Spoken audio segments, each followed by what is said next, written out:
लाशें नहीं मिली, यानी यकीन से नहीं कहा जा सकता कि वो बच नहीं सके। खिजर, मसला ये नहीं है। अगर तुम हमें इस बात का यकीन दिलाना चाहती हो कि हमारे भाई मर गए हैं, तो याद रखना कि हमें उनकी लाशें देखे बगैर यकीन नहीं आएगा। खिजर सही कह रहा है। क्या हम वहां जाकर अतराफ में तलाश नहीं कर सकते?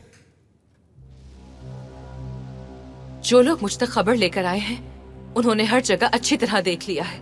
उन्हें वहां सिर्फ और सिर्फ जहाज के टुकड़े ही मिले हैं। तुम बस एक जहाज का बंदोबस्त कर दो और किसी चीज की जरूरत नहीं। हम खुद वहां जाके उन्हें ढूंढ लेंगे। खिजर, ऐसा नहीं कर सकती मैं। तुम मेरे भाई की इत्तेहादी हो, है ना? इलियास और उरू चागा को कितने अरसे से जानती हो?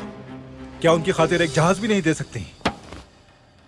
वो बात मत करो जिसका तुम्हें इल्म ही नहीं। तो फिर मुझे पूरी बात खुल के बता क्यों नहीं देती? भाई की खातिर, अपने भाई की खातिर तुम हर चीज दांव पे लगा सकते हो, है ना?